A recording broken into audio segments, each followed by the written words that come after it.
We often shy away from setting boundaries with people because we don't want to hurt their feelings, which is what I think you're getting at when you say offending them. Meanwhile, you've probably been hurting your own feelings by not setting the boundary. That is, you put their feelings ahead of your own. This is not healthy boundary setting. The thing is, it might hurt someone's feelings to set a boundary with them, but it's not going to harm them. The analogy I use all the time, because it can resonate with most people, is that it might hurt to use a needle to take a splinter out of your finger, but it's not going to harm you. In fact, it's going to heal you. And the same can be true for setting boundaries. It's not going to harm them, but it might hurt their feelings.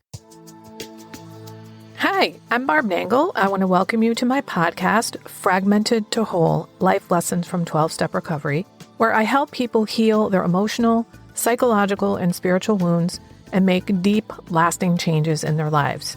I'm the founder and CEO of Higher Power Coaching and Consulting, LLC, where I coach people on how to develop healthy boundaries. On this podcast, I share my experience, strength, and hope from recovery. I don't support or endorse any particular 12-step recovery fellowship, and I don't claim to speak for any particular 12-step fellowship. I also don't believe that 12-step recovery is the only way to recover. You might need additional help. My hope is that you'll find my words concretely helpful in improving your life, whether you're in recovery or not. If you like what you've heard on this episode, please screenshot it and share it on social media. And if you do, please be sure to tag me at Higher Power Coaching. This is episode 202, Questions from Listeners, Responses from Barb, Part 2. Hey, everybody. As a reminder, when I celebrated my episode 200, I had a contest to take questions from people and have people subscribe to my newsletter. And if they did, they got a chance to win 3 one-hour coaching sessions with me. And Sarah was the lucky winner. Last week, I was only able to cover 3 questions in the episode because I didn't want it to go too long. And I'm going to continue with the questions here. Hopefully I'll get them all in, but if not, it will continue next week. So the next question is from Nancy. She says, I have realized that I was manipulated by a coworker, that is, not using my own judgment of people's personalities, but being manipulated to use hers. Now, what do? I feel like I owe my entire office an amends. It has been an eye-opener for me. Thank you for your help. P.S. A boundary has been made. I no longer gossip with her. Well, good for you, Nancy. This is another tough one for me because I really don't know the specifics. But if you think you owe an amends to your entire office, then maybe you do. But I don't know how big your office is. I would say if it's 2 or 3 people, then make the amends to the group. But if it's more than that and it's a larger group, you might want to do it individually. You might say something like, I'm realizing that I used to act in these ways. I'm really trying to change my ways, and I want to apologize for any harm that I've caused. I hope that you will see that I've changed my ways and will forgive me, something like that. If this does not answer your question, Nancy, feel free to reach out to me and give me more details so I can be a little bit more helpful. The next question is from Sarah, and she says, how do you draw boundaries with coworkers without offending? This is a really common question, Sarah, though it's not always about coworkers. It's the idea that we can set boundaries with people without offending them, and it's just not always possible. Here is something that I teach my clients right at the beginning of our boundaries coaching, and that's there's a difference between harming someone and hurting someone. We often shy away from setting boundaries with people because we don't want to hurt their feelings, which is what I think you're getting at when you say offending them. Meanwhile, you've probably been hurting your own feelings by not setting the boundary. That is, you put their feelings ahead of your own. This is not healthy boundary setting. The thing is, it might hurt someone's feelings to set a boundary with them, but it's not going to harm them. The analogy I use all the time, because it can resonate with most people, is that it might hurt to use a needle to take a splinter out of your finger, but it's not going to harm you. In fact, it's going to heal you. And the same can be true for setting boundaries. It's not going to harm them, but it might hurt their feelings. And it might actually heal the relationship. And that's because you're telling them the truth about who you are and what's okay with you and what's not okay with you.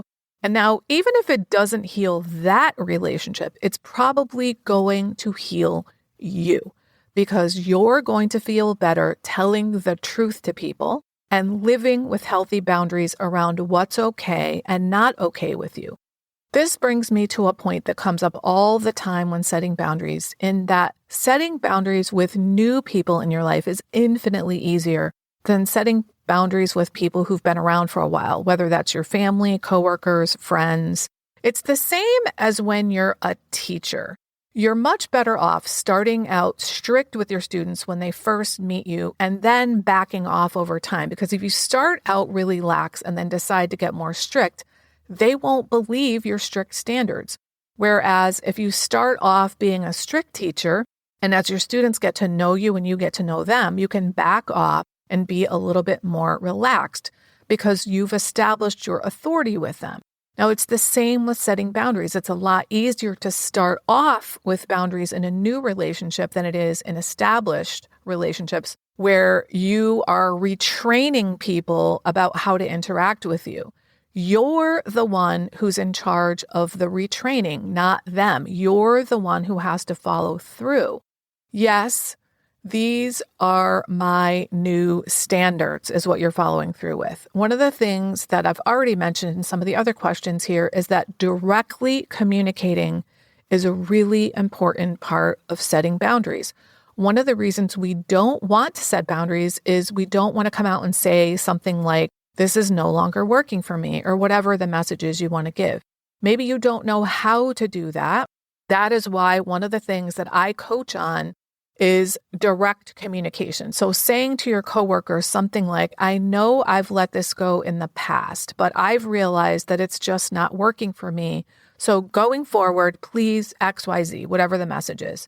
So the gist is you can't always set a boundary without offending people. Sorry.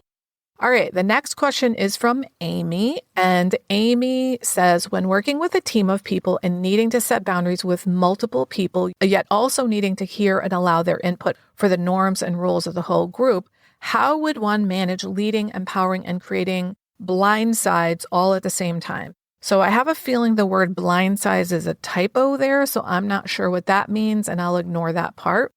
What occurs to me to say is that if you're the leader, and it sounds like you are, and you want to establish certain norms and rules for the group, but you want to allow the group the autonomy to create some rules for themselves. I love this. I'm a big fan of this style of leadership, but I'm also a fan of having some boundaries within which the group can make the rules. In other words, some deal breakers. For example, being respectful of others is required no matter what the other rules are.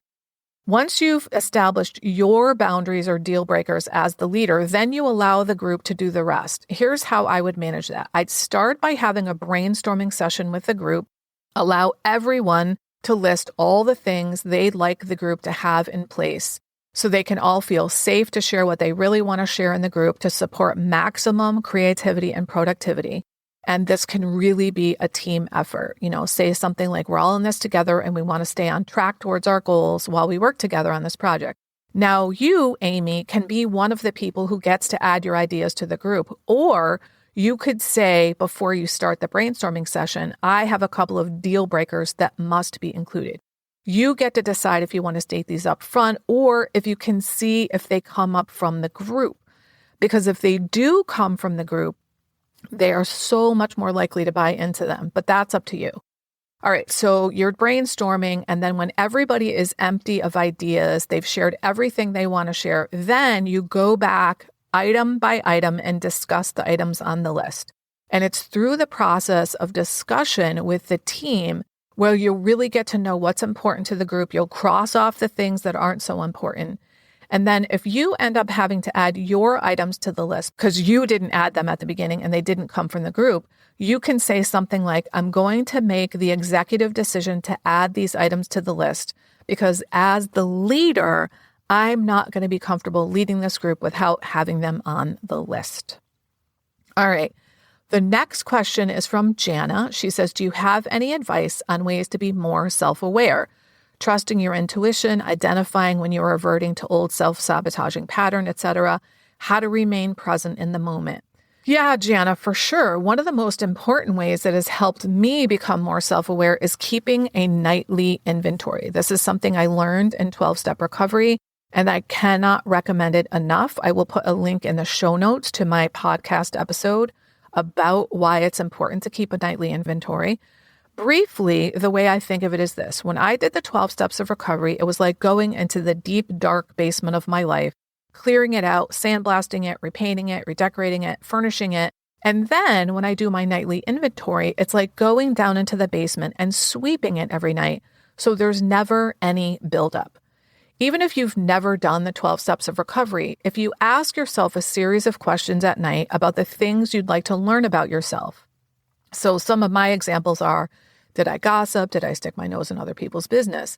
And then also ask yourself, what loving, good things have I done? So maybe, did I do my yoga routine this morning? Or whatever it is that's going to keep you focused on what you want to stay focused on. The next question is from Jean. She says, I have a childhood history of abandonment and trauma and a history of codependent relationships with men. Most recently, I've been a single mom who has not dated for 12 years. As a 55-year-old woman, I think I would like a man in my life. I've never dated and don't know how. And I think I'm scared of men and scared of being codependent again and unsure I will be able to keep my boundaries, but mostly scared. Well, I hear you, Jean, and I can relate in ways you can't imagine. I was your exact age when I met my sweetheart. I had actually gotten to the point in my recovery where I didn't even really care about dating, meaning I didn't want to sign up on an app and seek out a dating relationship. I figured if I meet somebody and we're interested in each other and it seems like we can have a healthy relationship, then yeah, I'll date someone. But I didn't want to pursue it because I wasn't missing anything in my life. I was really enjoying my life in a way I never had before, and I didn't want to give that up. So when I met my sweetheart, I was pretty solid that my life was working really well for me. I had done so much in terms of forming healthy boundaries. So when I started dating him, the most important thing I did was the very first time he did something that bothered me, I said something about it immediately. I responded to his text by saying, I'm feeling unsettled about this. Can you help me talk with you about this tomorrow when I see you?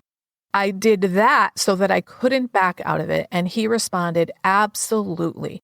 The way I started the in-person conversation was by saying, I see this conversation as a way to increase the intimacy in our relationship, and I hope you see it that way too. And because I framed it that way, not like you're in trouble or you're a jerk, or you did something wrong, it set the foundation for the conversation and for the relationship. The reason I was able to deal with it head on was because I fucking loved my life and I didn't want to fuck that up.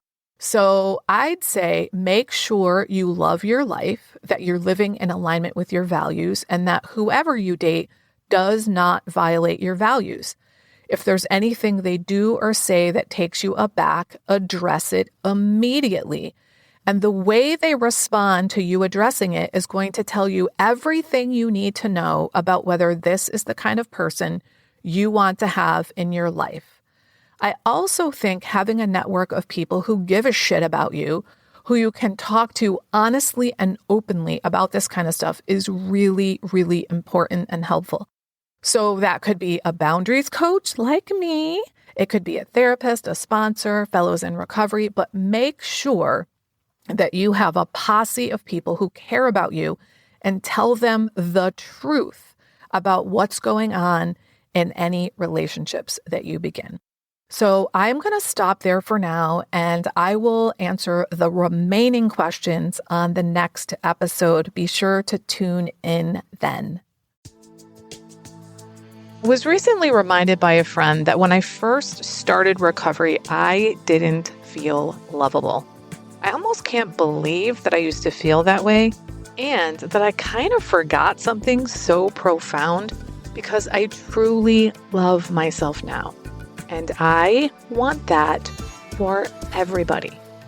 If you don't love yourself, there's literally nothing that can make up for that. I created something exclusively for my private clients since many of them don't love themselves. And I've now opened up my private vault to share it with up to 10 people individually. It's called the Self-Love Sprint. You'll grow to love yourself and truly feel worthy so you can stop saying yes when you really want to say no, stop neglecting yourself and putting everyone else first.